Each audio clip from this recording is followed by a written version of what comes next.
What's up guys, JM here. Today we'll be covering Chapter 12 of Arc 5.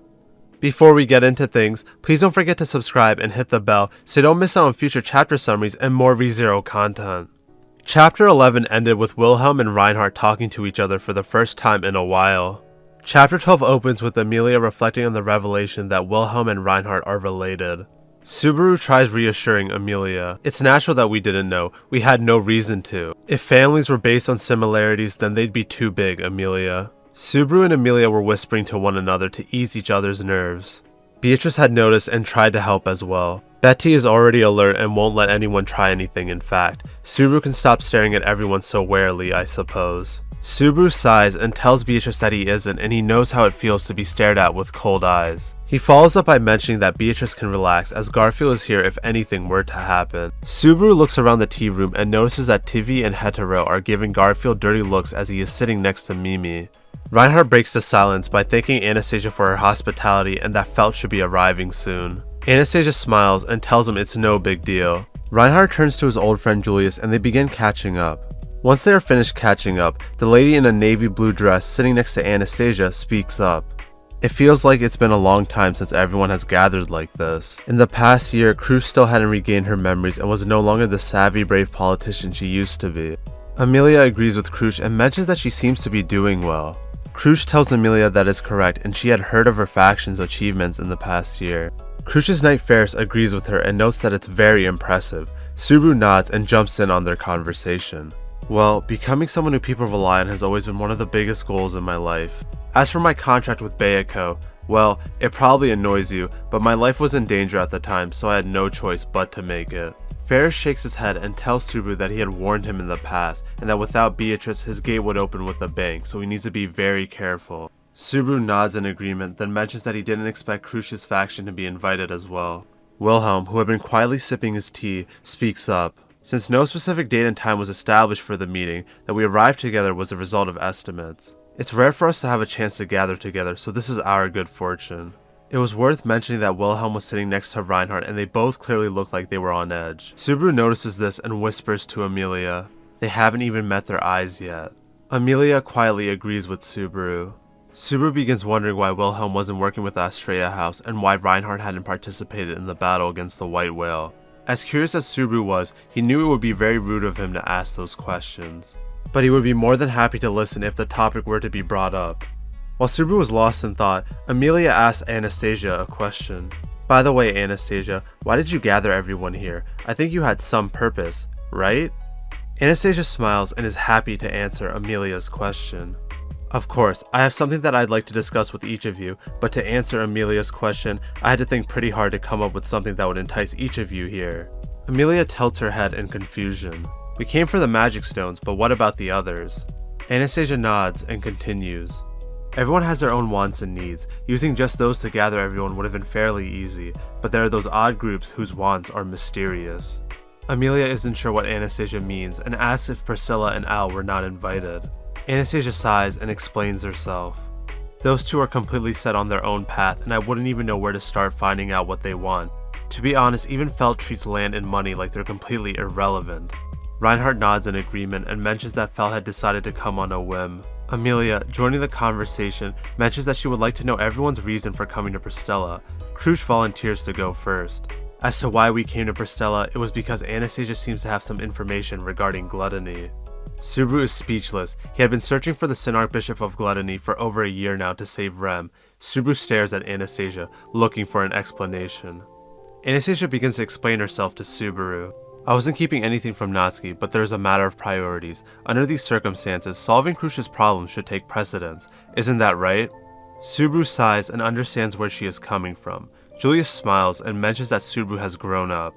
Subaru isn't too pleased as he's already on the verge of exploding and lets Julius know. Anastasia interrupts Subaru and mentions that he will be at more ease once he's heard the information. Not to mention that Krusz probably has no intention of keeping the information to herself. Krusz nods in agreement as she knows that Subaru needs that information to save Rem.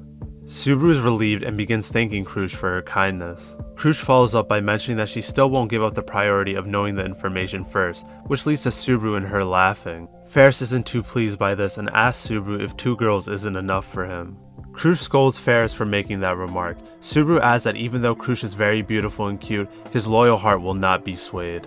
Until Subaru yells out in pain. Beatrice was pulling his ear and told him that his heart does not sound loyal at all. Subaru notices that Krush was blushing, which caused Beatrice to pull his ear in the first place. Subaru turns to Emilia and asks if he said something strange. Emilia wasn't sure if he did, but mentions that it sounded like he talked the way that he usually does with her to Krush.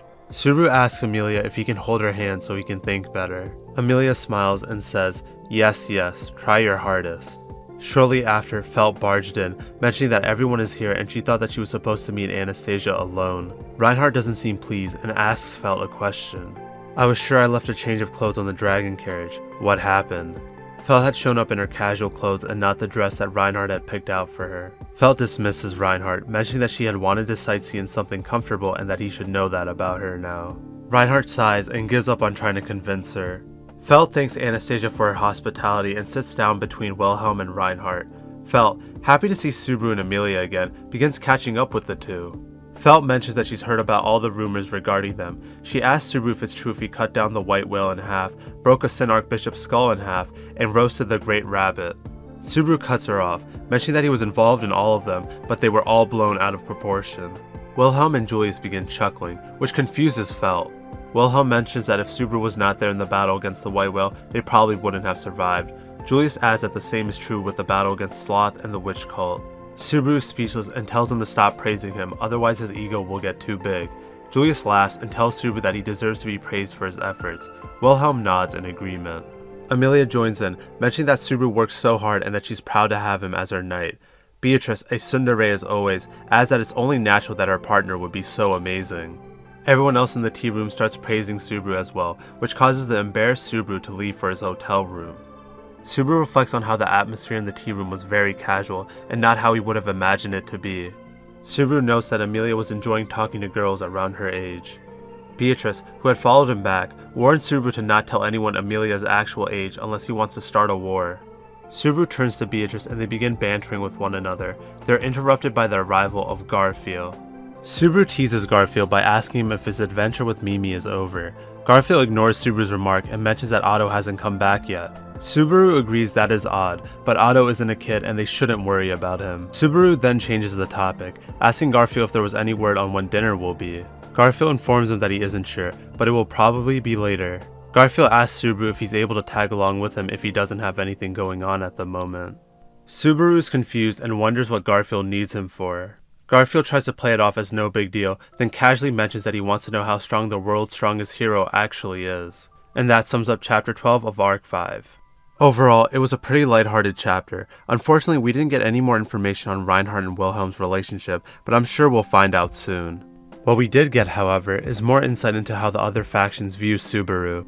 They had nothing but praise for him. It's funny considering all of them gave him the cold shoulder back in Arc 3 in a failed loop. Subaru has really come a long way. It's really nice to see his hard work pay off. I'm glad that Tappei makes Subaru earn his respect instead of it being given to him for being the protagonist. I don't think people talk about it enough. It's very refreshing to see a protagonist earn everything instead of it being given to them for free. I'm looking at you, Shonen. Anyway, it looks like Priscilla was not invited to Pristella. I'm a bit disappointed as I think they're the most interesting faction aside from Emilia's. We also found out that Anastasia has some information on the Sin Archbishop of Gluttony. Does that mean second place best girl Rem is coming back soon? I'm joking. Please don't kill me in the comments, Rem stands. Memes aside, it'll be nice to see Rem in the story again after she got benched entirely in Arc 4. I wonder what she'll think of the current version of Subaru. Krush getting her personality and memories back will certainly make the royal selection a much closer race. Both her and Anastasia were seen as the frontrunners at the start, so it'll be nice to see our faction have a chance at winning again. Let me know if you guys have any theories, predictions, or overall thoughts about the chapter or going forward in the comments section down below. I'll be reading all of the comments, then responding to and discussing 3 to 5 comments in the next video. Alright, now to get into 4 comments of the last video. The first one comes in from Samyak. I apologize if I said that wrong. They wrote, Reinhardt is so OP that crossing the borders would violate treaties. Literally a one-man nuke. They know he's a one-man army, and they had to nerf him via treaties before they all got wiped out. The second one comes in from AnimeFan1234. They wrote, not really sure why it happens. Maybe the YouTube algorithm marks me as spam. It happens with a lot of videos in which I add comments, so I add only one comment in any video I watch, but still I'm facing the issue. Thanks for mentioning me. No worries if you were unable to see my comments or read them in the video. Your content is what matters. Hope this doesn't get spammed and reaches you. Your summaries are always appreciated. I don't think it marks you as spam, and now I see your comments again. And no problem. I really appreciate your support and I want to show it by responding to your comments. The third comment comes in from Vincius. I once again apologize if I said that wrong. They wrote, Reinhardt is such an interesting character. He isn't just overpowered, but his personal problems make him a very relatable and tragic character. And not just with his family issues. Imagine being perfect in everything you do, you have no problems, no challenges in life, and everyone sees you as the perfect being. Must be a very boring, sad, and meaningless life.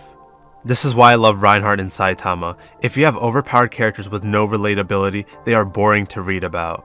But when you have well-written overpowered characters that can lose in terms of status or ideals, that's just a sign of great writing. The final comment comes in from IMM3. They wrote, Reinhardt having daddy issues with grandpa? Anyway, this is such a great arc so far. There's a saying in the writing business. It goes along the lines of, don't put a gun on the wall unless you're going to use it. ReZero takes this saying to heart, and it's great. Yeah, you could say Reinhardt is. Arc 5 is a great arc, and it only gets better from here. Also, that saying is very accurate to describe ReZero, which is one of the reasons why I love it so much. With that being said, thank you so much for the support as always. If you don't want to miss out on future Arc 5 summaries and more ReZero content, please consider subscribing and hitting the bell. Thank you for watching, and I hope you all have a great day.